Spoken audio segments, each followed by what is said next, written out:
What's going on, guys, and welcome back to Footy with an Edge. Today, I'm joined by someone who's lived and breathed Man United for decades, Mr. Tony O'Neill, a lifelong Red, match-going fan, and someone who's seen this club through every single era, from the glory days under Ferguson and chaos of the Glazer years. We're going to talk about how the soul of United has changed from the takeover to the matchday atmosphere, the academy, and what the future looks like under INEOS and Ruben Amorim. Let's get straight into it. But before that, Tony, tell us a little bit about yourself for the uneducated, for everyone other than me who's kind of fanboying here for the fact that I'm having this conversation. Tell us a little bit about yourself.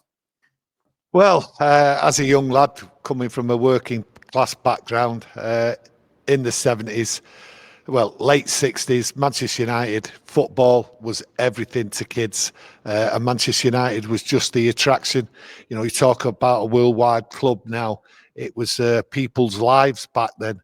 It was school, football, straight after school, football, straight after work, it was football. Saturdays, it was just football. That's all it was.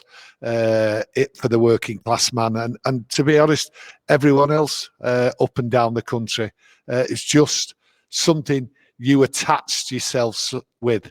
It's like part of the family, and it's never ever left me and many other United fans. It's just part of the family, and everything it does affects your life. Yeah, for sure. And I think it's important for people that are watching to realize that United has been touching people for a long, long time as a entity, as an organization. The things that we've done over the years, Tony was a fan when we got relegated to the second division. And from everybody else that I've talked to, Tony, they actually enjoyed that a lot because we were just thrashing teams and we made our way right back up. It was just a young boy's dream, to be honest with you, following United up and down the country. It was, to be honest, at times wild, but that was the excitement. That's what Manchester United gave. It gave you the opportunity, first time in your life, to travel up and down the country, following your team. You had an excuse to go to London. You had an excuse to go anywhere in the country because it was Man United, and your parents, all the other lads and all that I used to hang around with, the parents just accepted it, and you disappeared for 2 days at least for a game. It was wild, and I mean wild, up and down the country, but so much excitement. To be honest, it's hard to describe it. I remember coming back into school on a Monday. I'd go to London. People hadn't been to London. There was no cars. People couldn't afford to go to London. And I used to hitch it overnight, getting lifts off people who were driving wherever in the country just to get to London. And when I come back, the school was waiting to find out what my adventure was, watching Manchester United in London. You know, have you seen the Queen or anything like that? You know, all these mad questions. And so, like, I was a tourist in London. I wasn't. It was all United. I hadn't eaten. I was starving in London. I was penniless. But you'd do anything to get there and get home. And that's how it was. A great adventure following United, but wild, wild days back in the 70s. Yeah, I can imagine with all the connotations of the things that were happening back in the 70s as well. But that's great to hear, Tony. And you know what's interesting is, as somebody, I was born in the 90s and I grew up following United back when I was living in India. I'm in Canada now. And I remember watching games super late, right? Especially the European games in midweek. They would start like really late. Even last season when we had that crazy Leon game, I was in India visiting my family. I think it was 2:30 in the morning when we actually finished that game and won it. And what a crazy game that was. So talking about crazy things that people are doing just to support this club. There's people in Singapore now. There's people in Peru, like both sides of the world, where they're staying up at crazy times or going to bed crazy late just so that they can watch their favorite team play. And that's what this club means to everybody. Yeah, well, it's the fan base means everything to me anyway. Always has done. Everyone what knows me, I've always been a supporter of Manchester United fans, no matter where they are in the world. To me, every United fan, whether you're in Kathmandu, China, anywhere, it doesn't matter. You are a Manchester United fan. You get treated by me in exactly the same way as if you come from down the road here at Old Trafford. Spot on, Tony. Let's talk about our first topic for today, which is the dreaded Glazer takeover. I know I'm bringing the temperature of the room way down, but let's take us back to 2005. What was the atmosphere really like among United fans when it happened? Did fans feel powerless when that was happening? What was the atmosphere like? Well, at the time, I was actually recovering from a serious injury, life-threatening, and my friends come and pick me up the day it was announced that the Glazers were taking over, and they were coming to Old Trafford. So they picked me up, took me to Old Trafford, and in and around the ground, I think you're going to be shocked at this. Up until about 6:30 at night, the maximum, and I mean the maximum, I was there, I witnessed it. There was about 150 fans in total what had been outside Old Trafford to protest it. I think at the time it was more of a media protest, more of a media anger, and certain people had access, who were United fans, to the media, and they were like throwing it out to the top of the roof. Little bit blasé, I thought United fans were to it, and at the time, what did they really know about the Glazers? So I think as time went on, resentment built up, but I think a lot of it was built up through the media and through certain individuals and groups of United fans. But I'm telling you, by the time the Glazers arrived at Manchester United that night, and we all know the stories of what happened in the police van and everything else like that, there was about 60, maximum 70 United fans. But I think it was overhyped at first by certain individuals, certain groups, and the media, because Manchester United was worldwide news. This was an American owner coming into Manchester, bought up the shares. The shares were always on offer, and the fans never did anything about it. And it was actually, and I've said it from day one, and I still say it now, one of the best bits of business in football anyone could make. And if it was offered the same business details, the same way to take over Manchester United, there is not one person I've ever spoken to wouldn't take up the same thing. You know, you make some great points, Tony, and honestly, like I said, I was 10, 11 years old at the time, so I barely knew what was going on or what time of day it was. But it's very interesting to hear that context, and your point about it being a great deal, I think is also spot on, because you're allowed to take on debt against the asset that you're purchasing to make that purchase in the first place, and you know how Richard Scudamore allowed something like that to happen for the biggest footballing institution in the country. I will never understand. So what do you feel like his role was in all of this, and do you know of any other powerful people that were involved in making this happen? Well, look at it this way. You say you'll never understand, as though like you're blaming Richard Scudamore. Well, let me take you back. There was an opportunity where the Murdochs were going to try and take over Manchester United, Sky TV. Now, imagine if it weren't for these groups of fans who had a loud voice, who had access to the media, who forced that deal to collapse. You imagine where we would be if we was owned by Sky instead of the Glazers. Now, that Sky deal was knocked back several years before the takeover, and Richard Scudamore is not to blame. The opportunity, people love to blame, and never accept. Now, there was a fans group. Okay, why didn't that fans group who was talking about shareholders united, why didn't they act? They sat on their hands and they did nothing. And then they threw the blame. They threw the blame, like other fans did, onto Richard Scudamore. Richard Scudamore is the scapegoat for Manchester United fans failing to act when shares were available. United fans could have been rallied and bought shares to protect it, but they didn't. So I look at it this way. The opportunity was there. It was fair game. They did nothing wrong, the Glazers. I'm not supporting the Glazers. I'm just telling you facts as I see it. And they bought it. Richard Scudamore, is he at fault? Is he really at fault when you look down to it? Opportunity there. Someone took it. Americans, they know how to do a deal, and they got a deal done, and they got the deal done within the rules. Within the rules. Now, yes, people can complain.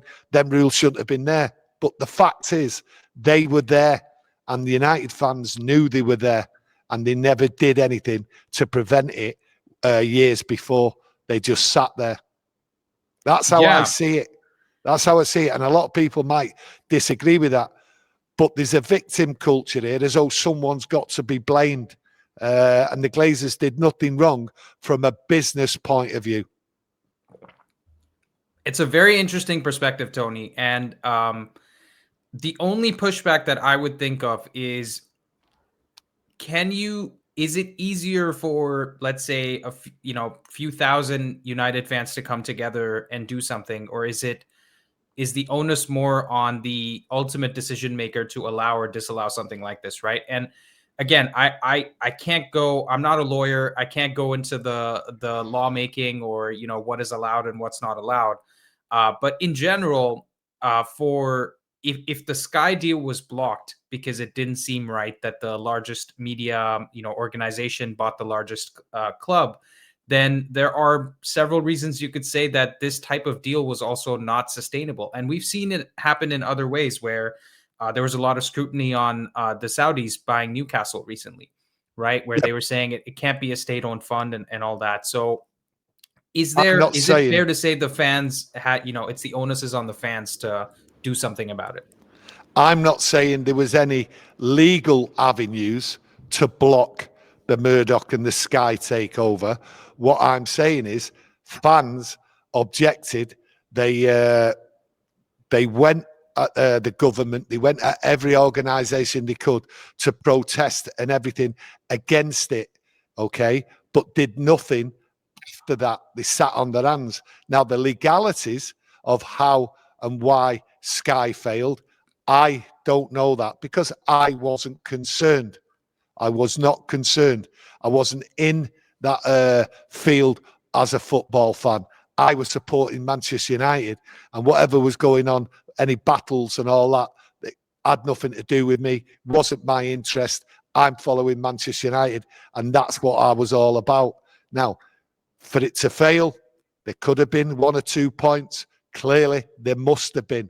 I'm not disagreeing with that. What I'm saying is the fans objected to it. When have the fans, right, turned round and just like, come on in? They all wanted, oh, this is Manchester United. This is how we want to keep it. They didn't want change. They didn't want anything, okay? They didn't see the future and all that. Well, they didn't see the future with Sir Alex Ferguson, okay? Sir Alex Ferguson came in, turned the club round and everything. And next thing you know, it's shareholders. And the next thing you know, chairmen are getting paid.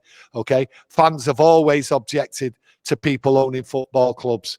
That's what they do because they want to be in a group. They want to be heard. They want to be represented, and they want to be feeling as though like, hey, this is my football club. And I get that. I fully understand that. But unfortunately, sometimes fans can object to things and it doesn't mean they're right, doesn't mean they're correct. And I never, ever, ever believed that they were correct in objecting to the Sky takeover. Right.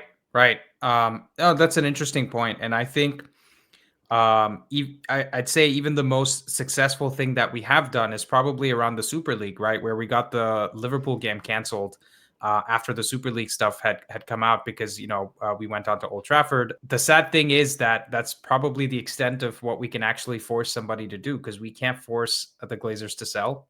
They are here for as long as they choose to be because they own an institution. They have majority rights to an institution, regardless of how we feel about that. They can do what they want with it. And let's just hope that the INEOS project is something that can drive us forward and we stop talking about the Glazers because let's be honest, if they want to sell, they'll sell. If they want to stay, they'll stay. Just let me interrupt you there, okay? Because I've got to make this point to you. I'm here every game. I speak to United fans, and I mean loads of United fans every match game. And I'm telling you now, okay, no one brings up the Glazers. The people I talk to, no one brings up the Glazers on a match day. Match going Reds do not have a discussion about the Glazers. Not in my company, not wherever I'm stood. Everyone around, I don't see people in corners, sitting on chairs, standing up, being outside, talking about the Glazers. They know there is nothing they can do. So let me just put that to you. On a match day, okay, this seems to be more online where the discussion about the Glazers come. But the fact is, match going Reds, they know the truth. They're not daft, okay? They know there's nothing they can do. Yeah, that's a good point as well. And again, this is the context we're getting from Tony as somebody that does go to the games, to somebody that is sitting, thousands of miles away. So I appreciate that, Tony. That's a great point. Okay. So moving on, Tony, I want to talk about the culture and the atmosphere, or rather the disconnect. In recent years, Old Trafford has stopped feeling like Old Trafford, right? Teams have found it easy to come play against us and sort of take whatever they want.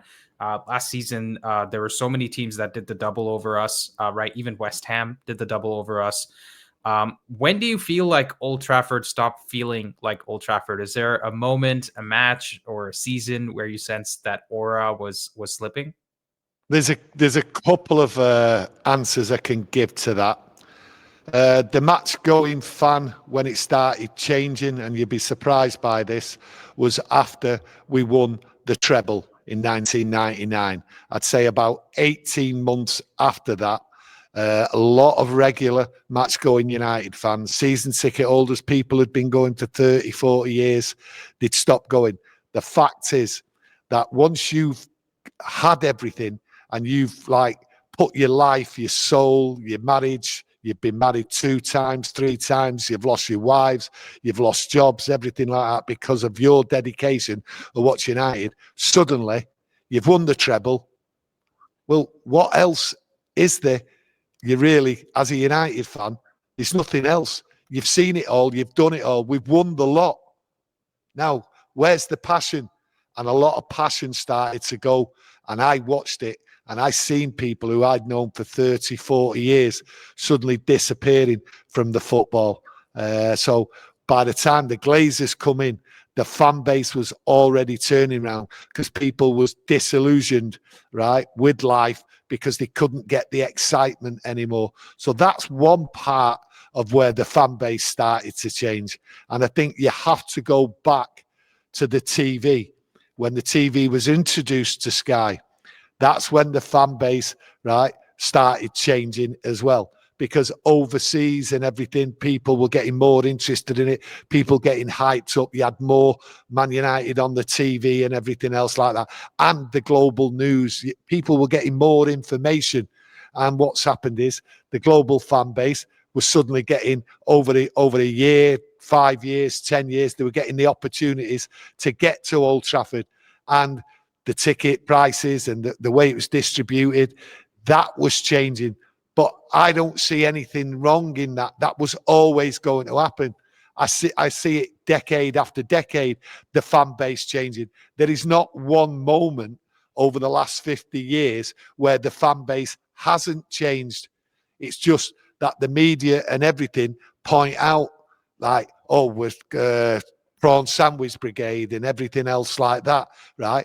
The fan base has changed every 10 years. Just like if you look back in your life, like everyone who's listening to this now, if they look back at 10 years ago to 2000 or from 1990 to 2000, the decade is completely different. That is the reality of life, and that's the reality of football, no matter whether it's Manchester United or any other club. It changes every 10 years. There's no one thing. The fan base changes. It always has done. I meet new people. I have done since I was a kid, right? I meet new people every year. And every 10 years, I look at it and think, well, that's different. That's a different fan base. They're not here anymore, but these are here. That's just a normal process of life. It's not one thing. I don't think it's one thing, but it's galvanized the worldwide fan base, the easy access to travel. I mean, thinking 40 years ago, thinking of flying to Australia, you'd never have thought of that. People from Australia are just flying over there. I see them 3-4 times a year. I see on a regular basis people coming up to me who watch our channel from Canada. And it's nothing now to come over and watch a game. People plot and plan and think, right, I'm going to watch Man United 3 times next year from Canada. I'll just book my flights now. That's what they do. That's how easy it is. And the fan base has changed. People have got different lives, football kickoff times, everything else like that affects the Manchester United fans what live locally. Living locally, they've got jobs, they've got lives and everything else like that to do. They can't afford to take time off work or things like that. So for me, TV has actually killed the match-going fan who's a regular, because there's nothing regular about Premier League football. Nothing whatsoever. So how can you live your life and support your family and everything, right, to a regular football match when you don't even know when it's going to be played? So that, in effect, the TV is the main killer of football, following football on a regular basis.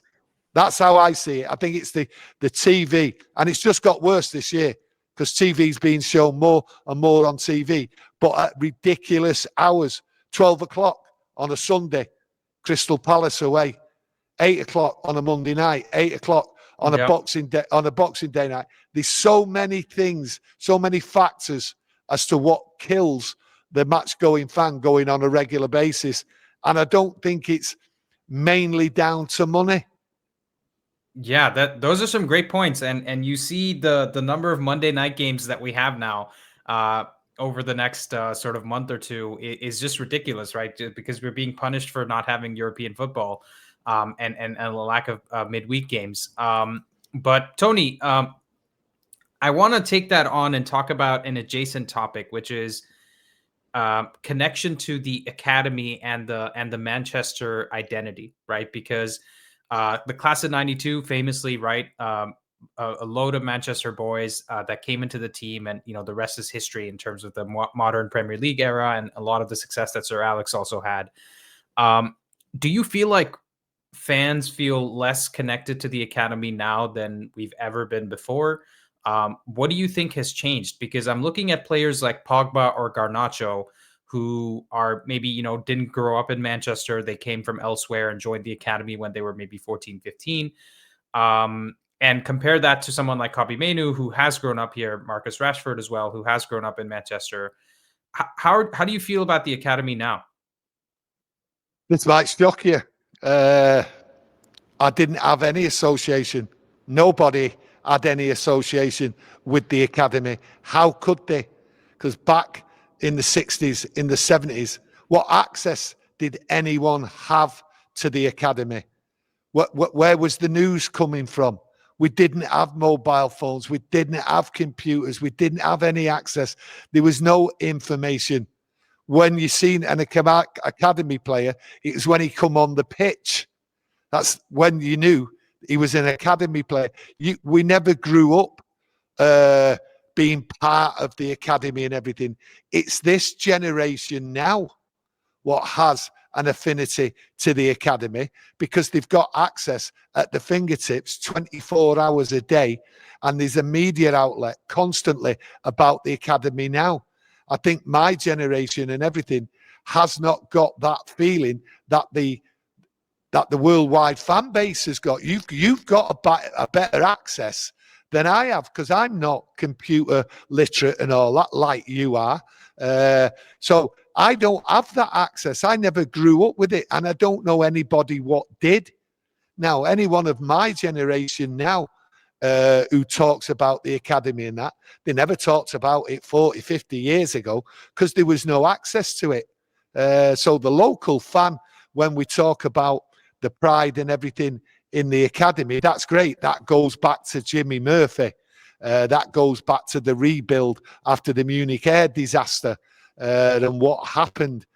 So that's where the affinity with my generation comes from. I grew up with the loss of that football team, and then we had to change. But about news and feelings towards the academy, listen, we've got pride like everyone around the world. If you see someone with local success, you're so proud of him achieving an award or anything.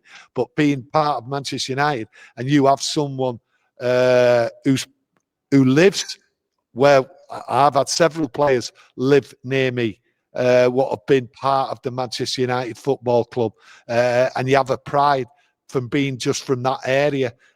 So that's the affinity. When they get into the football, the starting 11. But growing up, I had nothing, and nor did anyone else. And it was only the invent of the computers, the internet, social media and all that people got it. But it's not my generation. I mean, I'm 67 now, and my generation never had the access. You would have certain individuals, people there. That was it. It was we never had it. So that might come as a shock to many people. It's your generation what have got the affinity to the academy because you've grown up with it because of the access and all the details coming through the internet.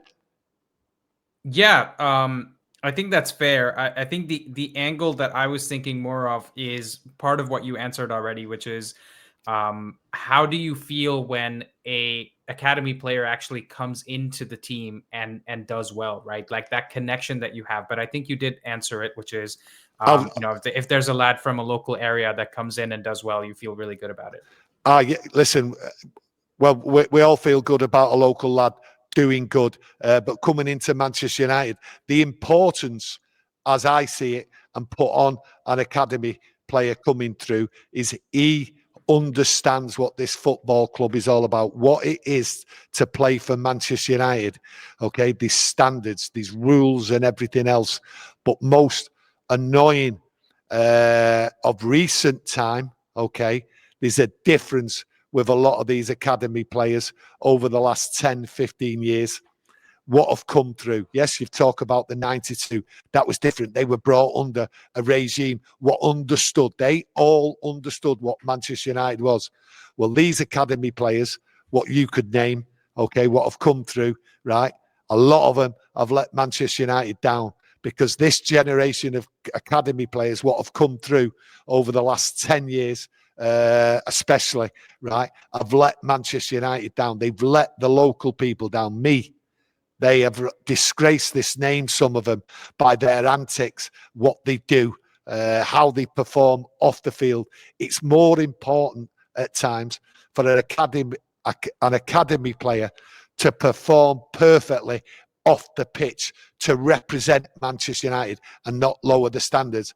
And I'm telling you now, there are plenty of players. You mentioned Pogba, you mentioned Garnacho, these other players, these Rashford, everything else. Right, there is many players, and they have let this club down badly, and I feel really aggrieved about it. And so do many, many other match-going United fans because the standards, and they knew the standards, and they just did not care.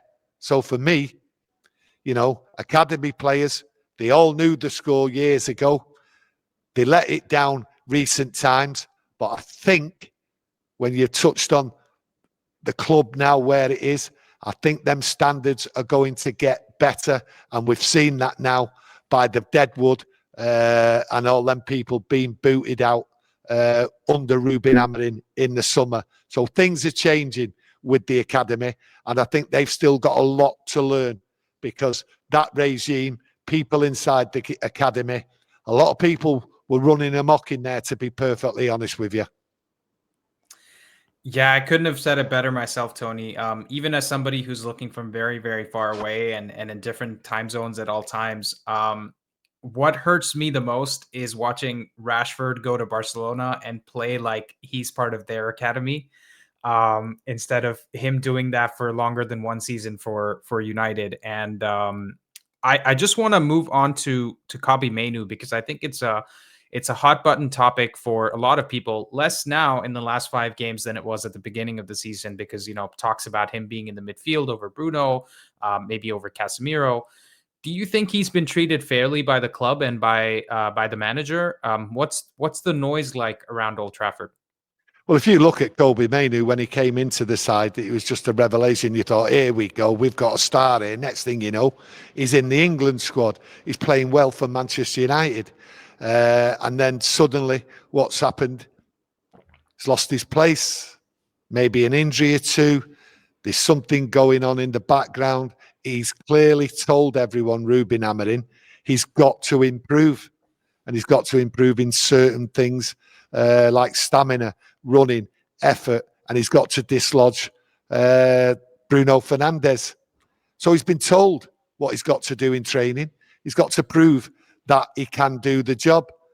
Some people think he can do the job. Some people think he can't. I'm a bit gutted for him, because I know he wants to play for Manchester United, and I know it'd be a real disaster for him, especially being a local boy, because he understands what it is. There's no two ways about it. But really, is he going to make it here at Manchester United? Is he going to turn this club round? Is he going to be given an opportunity? I don't think so. Not at this moment. I think it might change come January. And if it doesn't change in January, I think what will happen, I think there'll be a reassessment with Kobbie Mainoo in the summer. But you also got to look as well. 18 months ago, Kobbie Mainoo, contract talks, agents. Now, that's not right.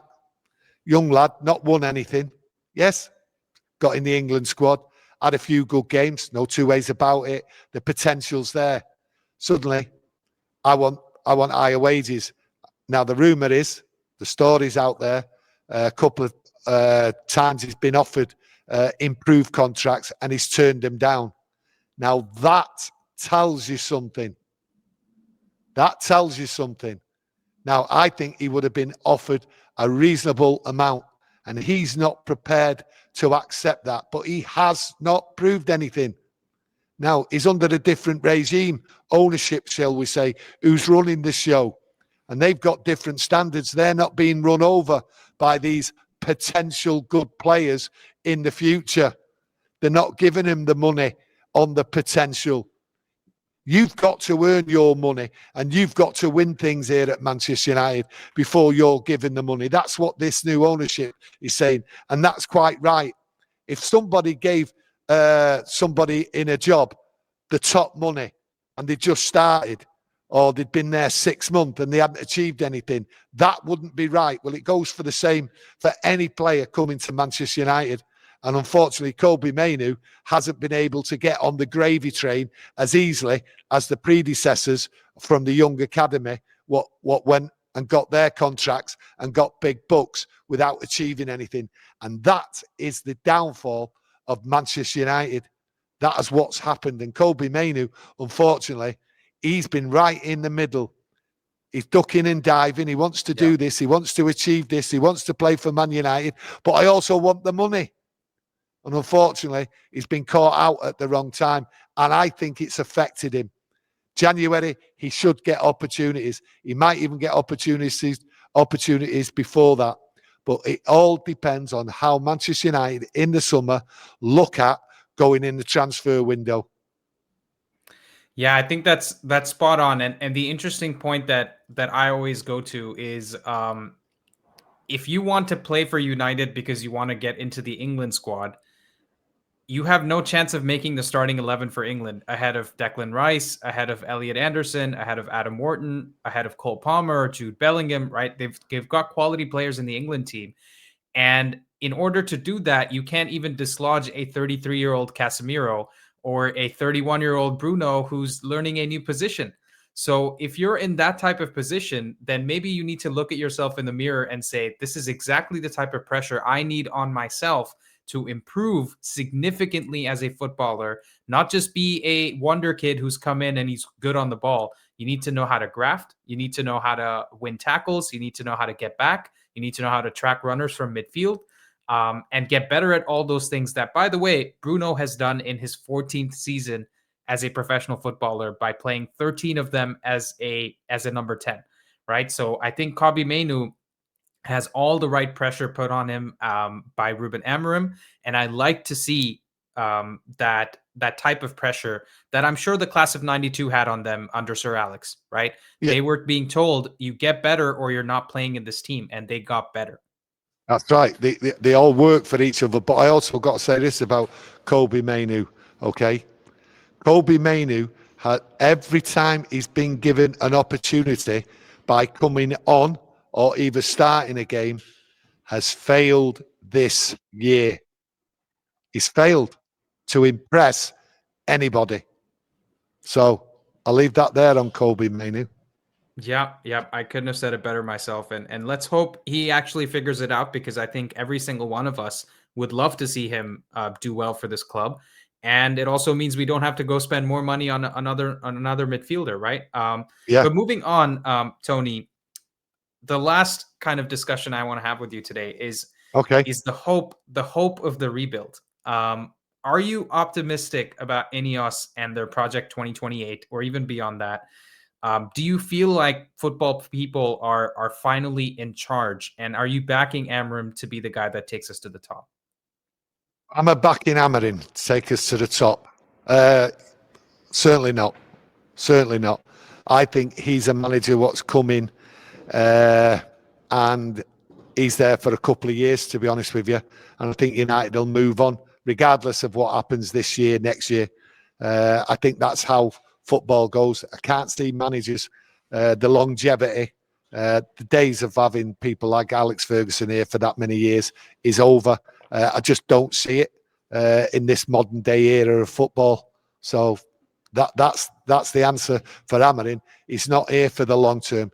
Definitely not. And what about INEOS? Are you optimistic about what they're doing behind the scenes, some of the signings that we've seen, or just in general, the people they've put in charge, like Omar Barada, Jason Wilcox, Christopher Vivell, the people that are making the footballing decisions? Are you backing the project? I had my doubts, still got my doubts. The recent interviews, what have come out, it looks as though they're getting on top of the mistakes they've made, because they've all made mistakes. There's no two ways about it. So for me, I like what I see at the moment because I like what I see on the football pitch. But I also like the comments. I think they've made a lot of mistakes. I think they're going to continue making mistakes. I think all people who are running football clubs make their mistakes. But Project 2028, I think that's a bit optimistic, to be honest with you, because I don't see how we're going to turn this football team round by bringing in players. I don't think we're going to get enough players over time. I think you have to bed players in, and it does take time to build a team, to be honest with you. Yeah, I think that's a very fair fair representation of where we're at with INEOS, right? Because I would personally say I still need to see them making better transfer decisions, in the sense that we waited 2 months to get Brian Mbeumo through the door when Brentford had told us how much money they wanted for him, and we still, we ended up paying the money just 2 months later. So that could have been a costly one for us if Brian didn't hit the ground running, much like Isak has with Liverpool, right? He didn't play any football. He was throwing his toys out the pram, and now he looks like, a shadow of himself. So I think that they can still do a lot better. And I also feel like in terms of transfers, the things have worked out in their favor. Whereas a lot of times we go in for a player that might look good at a different team, but not look so good in our team, right? So the fact that, Cunha's hit the ground running and Bumo's hit the ground running has actually worked in their favor. It could have easily happened that they had a poor 10 games, just like other signings have had for other clubs. Yeah, I think when you look at transfers and that and how they're dealt with, they were absolute carnage under the previous regime. But you look at this here, I don't think there was any doubt whatsoever. When you've listened to Mbeumo talk, there was no doubt whatsoever between him and Manchester United. That's where he was coming. The delay was caused by Brentford, because I think they were just hoping to get more money out of it. And INEOS were not willing to do it. You look at the Kuna, that was done even before the season ended. Yeah, but it was done. So they targeted him, they've got him, there was no problem. So that was never going away. But with transfers, you can never get to the truth of what's going on at the time, and it can wind you up and drive you mad. And it drives everyone mad, to be honest with you. Yeah, for sure. I think there's some research done by Ian Graham, who's the director of research at Liverpool, I believe, when they signed Salah and Firmino, and they got all these transfers right. And essentially, the research says that there are about 7 factors that go into making any transfer successful, and on average, any club is about 48% successful at getting any transfer right. So about 1 in 2 transfers are going to be successful, essentially. And United under INEOS have had a higher hit rate than 1 and 2, right? You could say Xerxes, maybe not that great a signing. You could say maybe Ugarte, not that great a signing. But most of the other ones have been fairly good. And the most recent one being Senna Lomans, he looks like a star in the making as well. So I'd say in terms of transfers, you have to give them some credit so far, but I still need to see more before I'm fully backing the INEOS project. I don't think you can judge INEOS on any other club because they've only just got here. They're running the club, the biggest club in the world. They've not even got the feet under the table yet, and it's going to take a long time to get the feet under the table. I don't trust them for the long term, to be perfectly honest with you, and not many fans do. But judging the transfer window against somebody else's club when they've got transfers, it doesn't compare.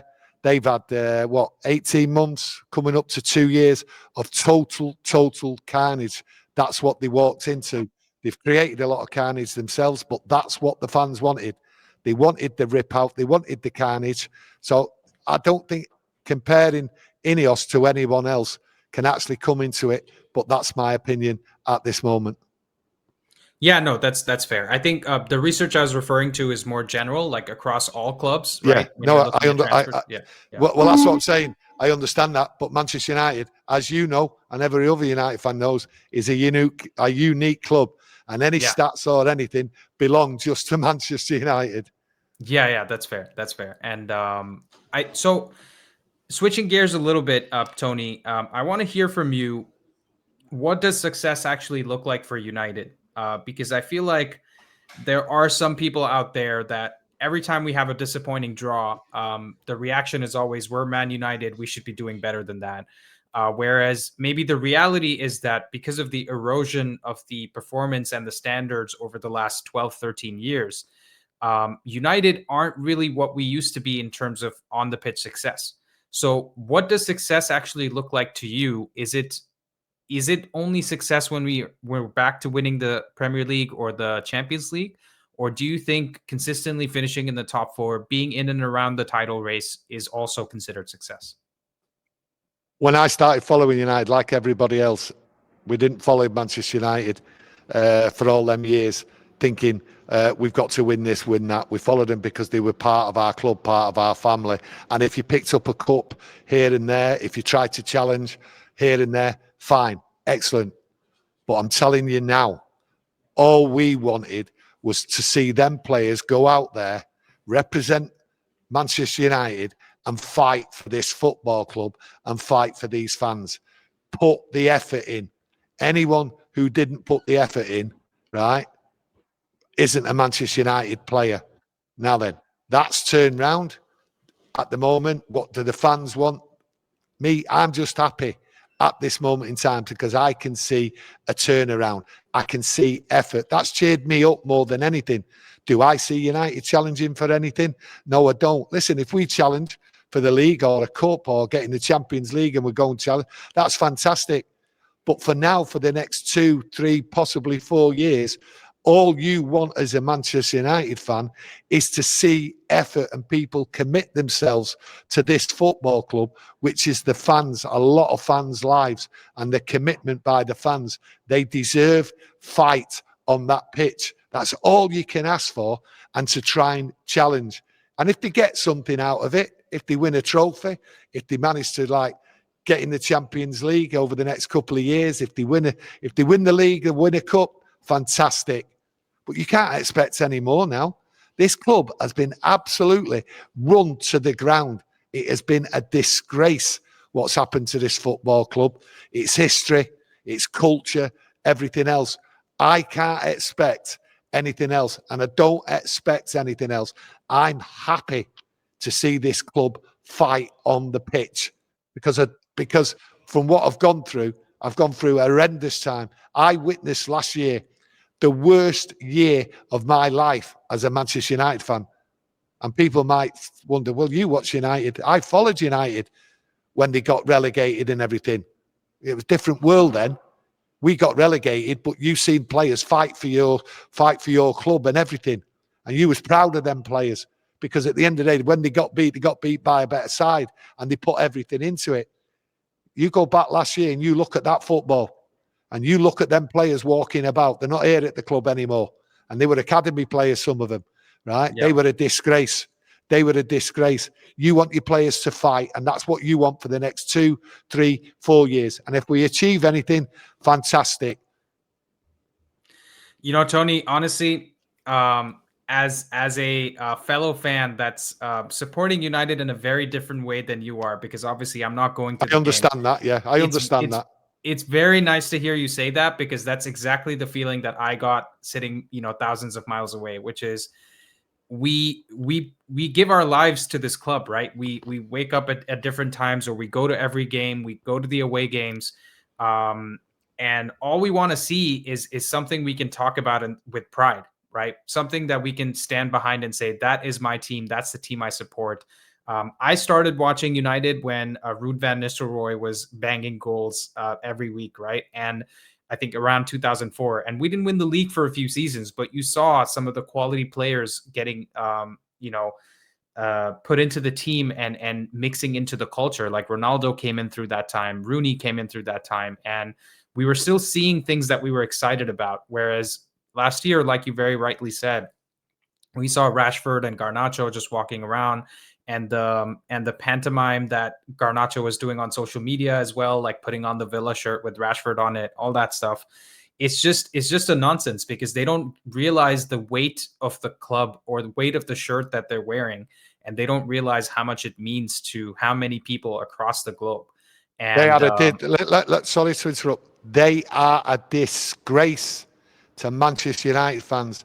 They've insulted every Manchester United fan. Let me tell you, that Rashford for 2 years has insulted every Manchester United fan with his lazy walkabout attitude. Absolute disgraceful. Sorry to interrupt, but I just had to say it. No, you're spot on. And guess what?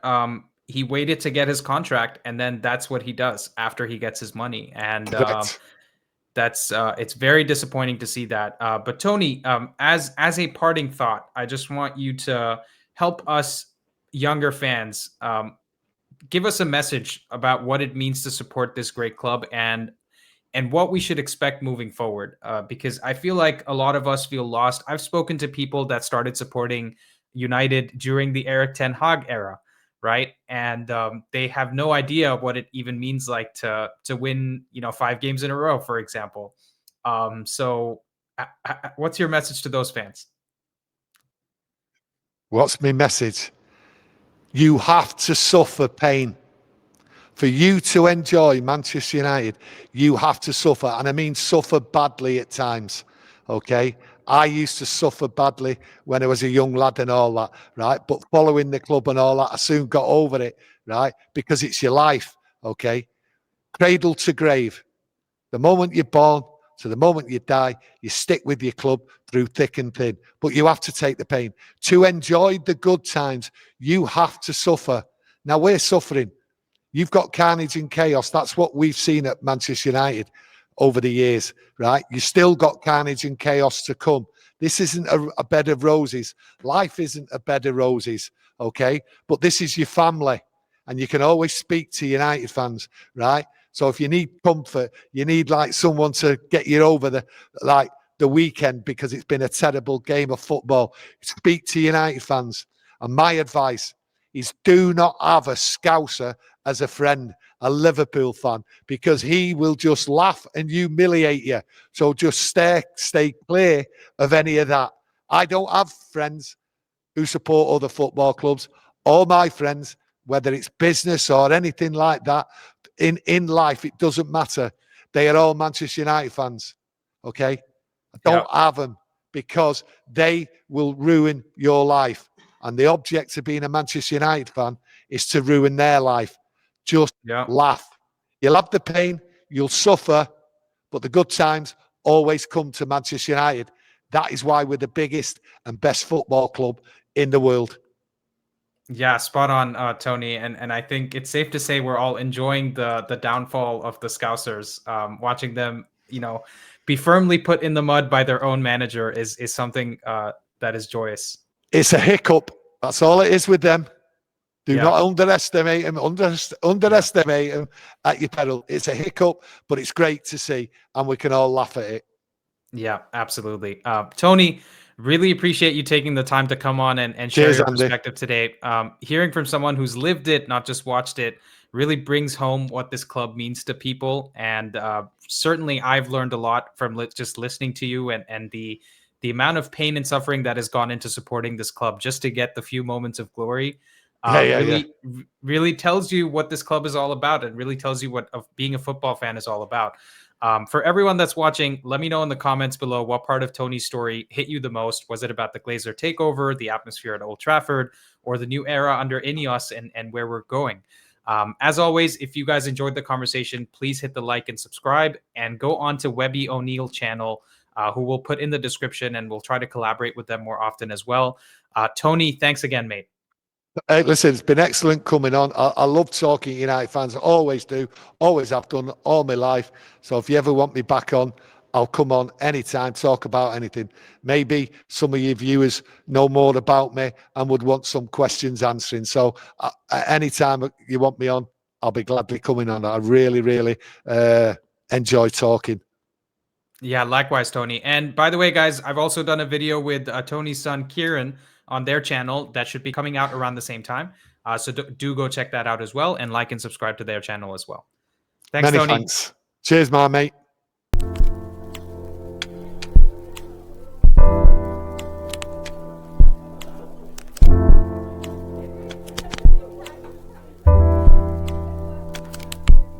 Mm-hmm.